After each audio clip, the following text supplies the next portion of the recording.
I had never heard of this company that you showed me, Heritage Auctions. Yeah. I think that auctions, particularly marketplaces, I would love someone to criticize this because I want to hear the downsides. I think that they are potentially one of the top like 2 or 3 business models. Auctions? Auctions and marketplaces. Oh, marketplaces for sure. Yeah. But auction style marketplaces. Right. I think they're one of the best. Yeah, you've seen a bunch of them. Yeah. I think eBay being the sort of classic example. Yeah, and I think eBay sucks, by the way.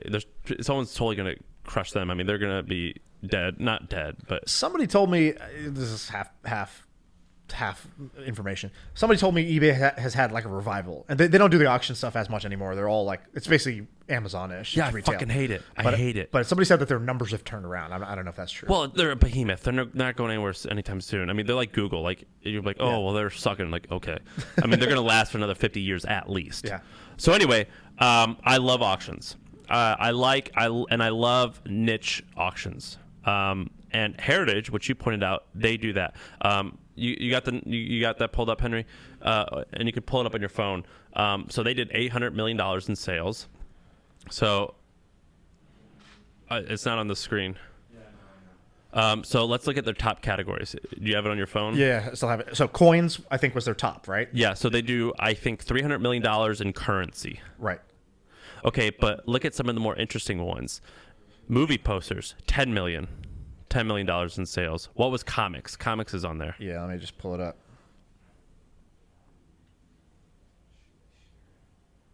What's it say for comics, Henry? 50 million. Comics, 50. Sports, 60 million. Sports, 60 million. Sport collectibles, basically. Mm-hmm. 300 million. Luxury real estate, 19 million. Wine, 10 million. Crazy, right? Tons.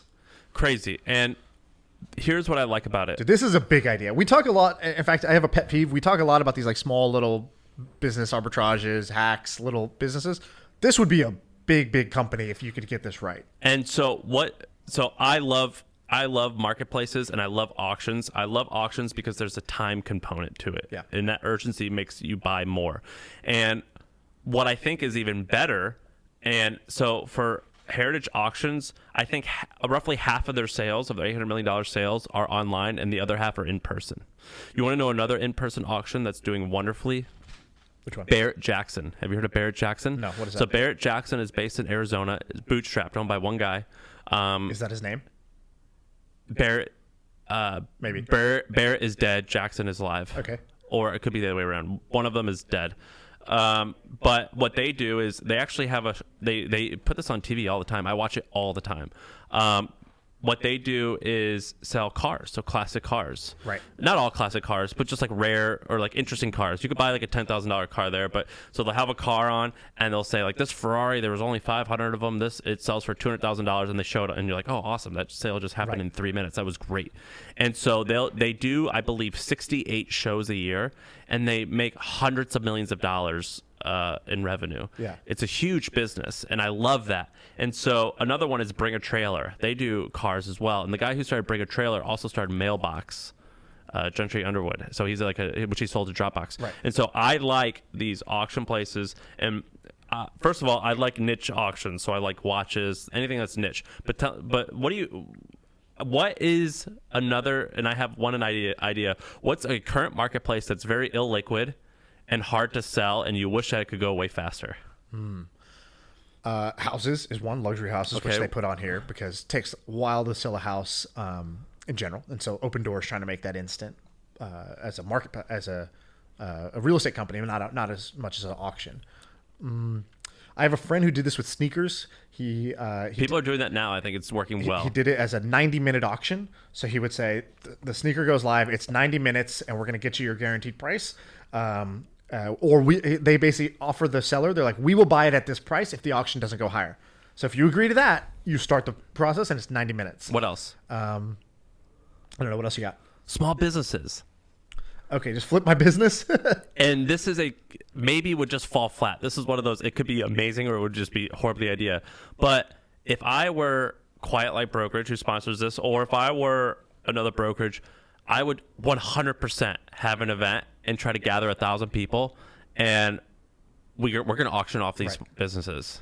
My idea from yesterday, the first dibs, where you're auctioning the future first, whatever you're going to create. I think that would work really well with this as well. But businesses, the hard part is you have There's so many hard parts about it. there's a lot of hard parts, but one is just the diligence, right? So like when I buy the movie poster or whatever, if it has sort of the certification and the person who's selling it sort of says this is authentic, I don't need to look too much more into it. Whereas with a business, you really have to sort of understand all these different components. I think that's hard. I agree it's hard, but I think it's interesting Right. because like if someone just like if I knew Shopify apps or something and there was this gathering and they're just auctioning off a shit ton of them and it's kind of like a storage war where it's like you're not sure what you're gonna get, but let's just find out.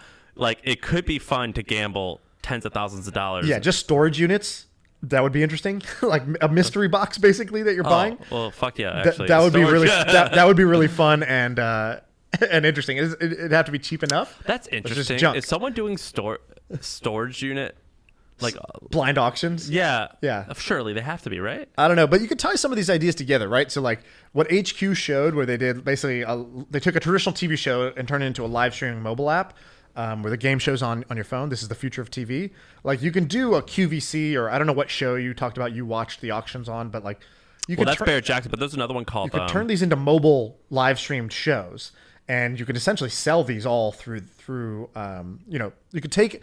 So one way to look at this Antiques is Roadshow. That's what I was thinking about. right. So one way to look at this is you start selling some item that's not currently sold on these auction places. Might be hard because a lot of time has passed and sort of like, the law of supply demand has pulled things that want to be sold this way into the market, but maybe you can find a new niche. Or you just take the existing platforms and you make them smaller, more lightweight, and mobile focused. You just win that way. And so, like, I don't know do you know Top Hatter? Yeah. What do they Top do? Hatter, incredible company. It's Wish, so it's a mobile app where you see a bunch of really cheap stuff from China, random stuff. It can be like a back brace and a ring and a whatever, a poster, Just a shoe, dollar store crap. dollar store. Well, it's like the Wish crap, which is like random electronics and memorabilia Like a laser and pointer. items. Yeah, laser pointers and class rings and like whatever. But what they do is, which is interesting, is it's a the item starts. So you open up the app and you see all these things, and like you've never seen your adrenaline spike like this in a mobile app before. All the prices are starting at like whatever $50, and they just start dropping, and then somebody just hits buy, and then they buy it, and so you kind of want to wait to get it lower. But you don't want to wait too long because owns somebody this? else is going to buy it. So Top Hatter's a startup here in San Francisco, and they do hundreds of millions of dollars of revenue. Very good, it's a very interesting business. I don't know how profitable it is, how sticky it is, blah blah blah. But when you go into the app, it's like being in like this high stakes Chinese market. Is it like those dollar auction, like those penny auctions things? It's a 'Cause little those bit are all like it's a fucking little bit scams. like that, but you don't have to buy credits and stuff like that. It's more like Wish, but instead of what they tap into is instead of browsing and picking, they like inject into your FOMO, part of your brain, and so you're like, okay, this item, do I want it? Do I want it for $6, $5, $4, $3? I'll take it, and then you end up buying a whole bunch of shit. And it's just a bunch of moms who are bored at home that are just shopping on this thing, and they feel like, hey, we're getting tons of value. But like this is stuff you didn't even know you wanted. You don't even want. It's just shit. It's just shit. And I'm gonna download it and buy some stuff. I buy shit all the time. Top Hatter's cool.